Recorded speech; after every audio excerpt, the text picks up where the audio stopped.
seguindo o modelo que temos adotado aqui no programa, vamos comentar mais alguns trechos da sabatina dos indicados de Lula na comissão. Paulo Gonet mostrou a quem deve fidelidade, isso é muito importante, ao comentar a defesa de Gilmar Mendes feita pelo senador Messias de Jesus do Partido Republicanos. O indicado à PGR, que é o Gonet, chamou seu ex-sócio, Gilmar, de homem honrado, dedicado ao bem, que não merece especulações totalmente desfundamentadas. É um pano genérico, claro, para aquelas declarações dadas antes pelo senador Alessandro Vieira, que eram muito mais específicas e detalhadas. Vamos rodar. Aproveitando o que Vossa Excelência falou do ministro Gilmar Mendes e do instituto criado por ele, por mim, como um dos fundadores, e também pelo professor Inocêncio Martins Coelho, nós dois não somos mais sócios, mas eu posso afirmar que esse instituto faz o sucesso que tem hoje por causa do empenho pessoal também de cada um dos professores, de cada um dos que criaram o Instituto. O ministro Gilmar Mendes é um nome honrado, é um nome de pessoa dedicado ao bem e é uma pessoa que não merece especulações totalmente desfundamentadas sobre o seu modo de agir. Posso dar o meu testemunho da lisura do comportamento dele durante todo o período em que estive no IDP como sócio e agora como professor.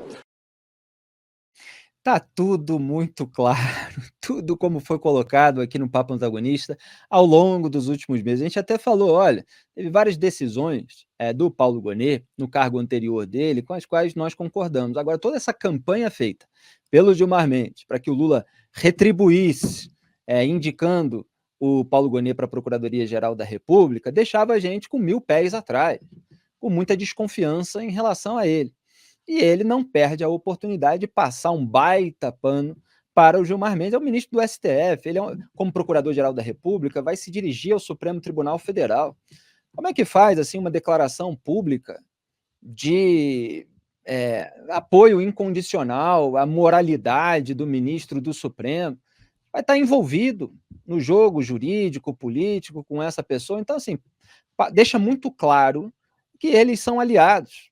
E isso é ruim para a Procuradoria-Geral da República. Mostra que não há imparcialidade, que não há independência. E para contextualizar, a gente separou também o trecho da fala do senador Alessandro Vieira, do MDB, sobre o Gilmar Mendes. A gente analisou em detalhes ontem, o vídeo viralizou aqui no nosso canal, nas redes sociais, eu até fiz uma edição especial que eu coloquei no meu Instagram, no meu X, mas tem o corte aqui do Papo Antagonista. A gente vai olhar de novo só o trecho do Alessandro Vieira sobre Gilmar, que gerou umas passadas de pano de uns 2 senadores e do Paulo Gonet também. Eu fico imaginando que mensagens que chegaram no zap dessa turma, né, para que o Gilmar fosse defendido rapidamente depois de críticas às suas condutas. Vamos lembrar o Vieira. E como eu não sou de meias palavras, eu faço questão de ser bem compreendido por quem nos ouve, dentro da casa e fora dela, eu dou um exemplo, e apenas um exemplo, que é a atuação do decano da Corte Superior, o ministro Gilmar Mendes. Um homem dotado da mais alta capacidade intelectual, mas aparentemente carente do mínimo pudor ético. Um cidadão que não vê o menor constrangimento em juntar no mesmo festim investigados, julgadores e partes interessadas em processos em curso na Corte Superior.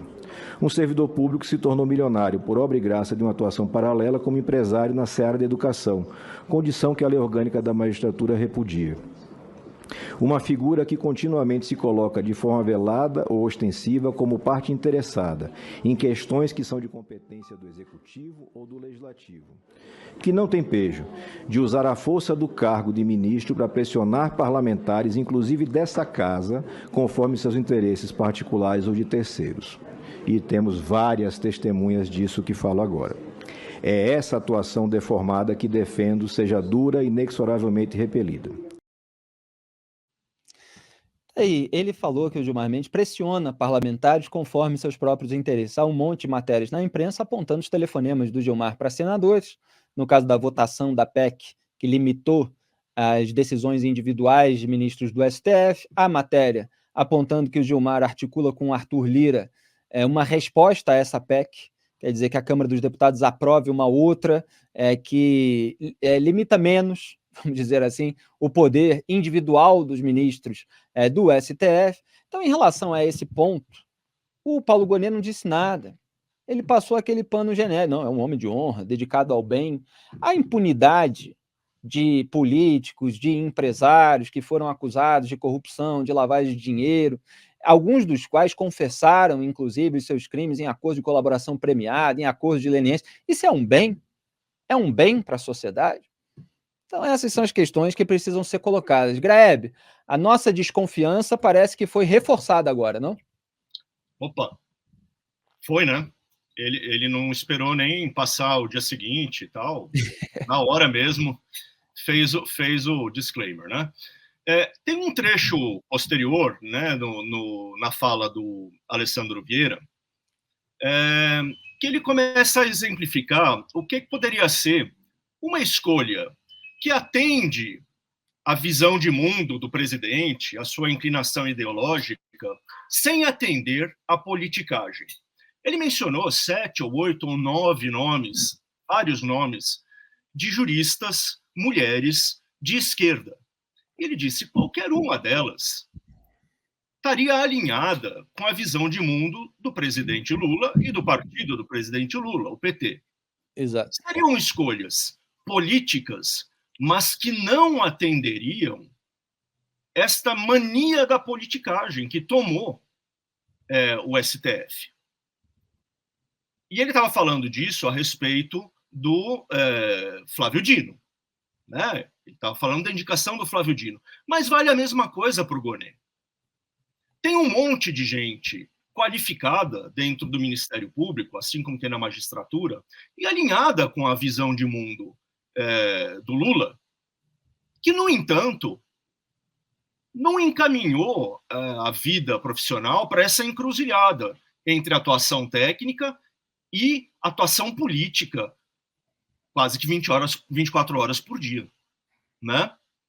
Era isso que o Alessandro Vieira estava dizendo que precisava ser evitado. Não era uma pessoa que não tem opiniões, porque isso é impossível. Era uma pessoa que não tivesse isso que eu chamei de vício da politicagem. Exatamente, Grebe. Eu tenho aqui transcrito o trecho do Alessandro Vieira que você mencionou aí, lembrando de cabeça. Ele disse assim: não são poucos os nomes de juristas alinhados ideologicamente com o presidente eleito.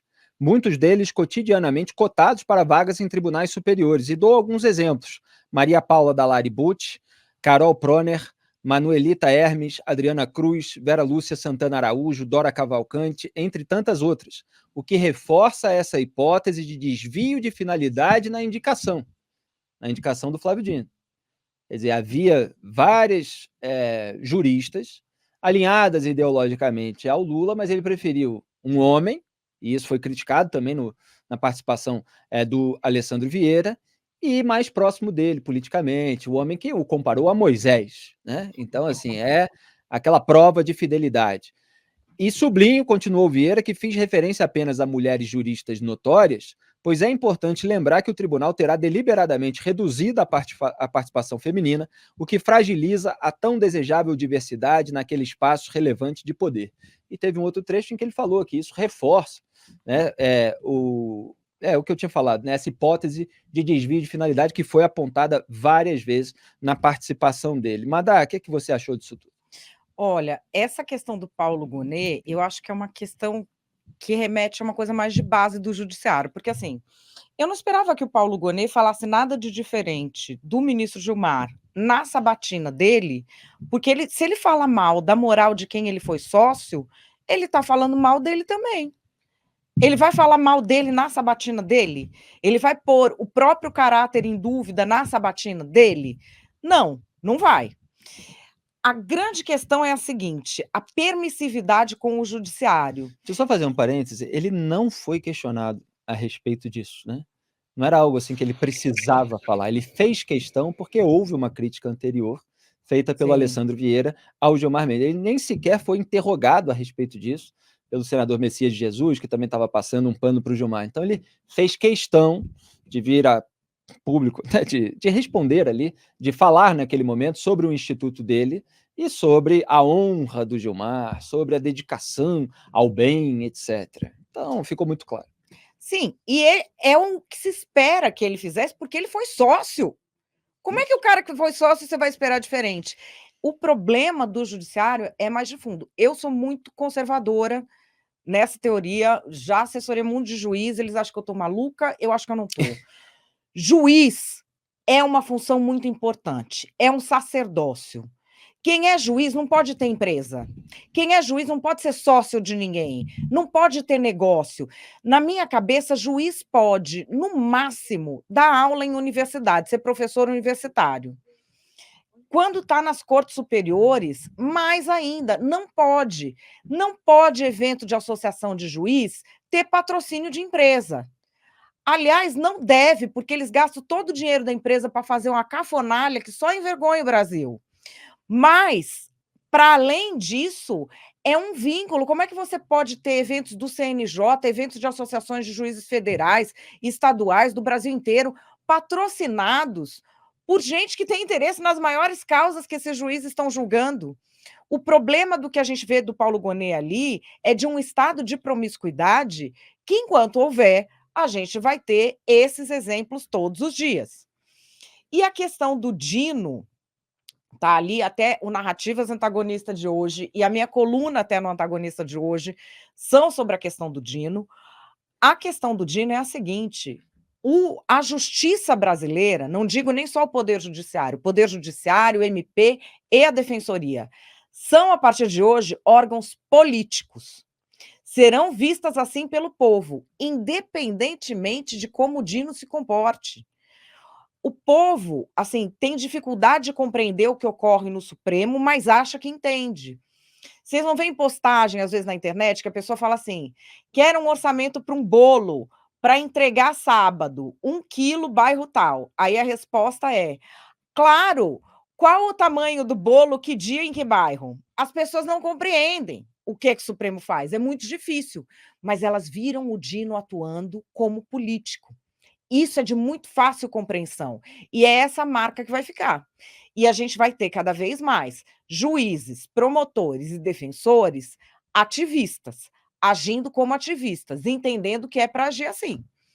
Isso é muito ruim para a segurança jurídica, é muito ruim para a democracia, e eu não sei se tem um jeito de parar esse trem desgovernado aí não.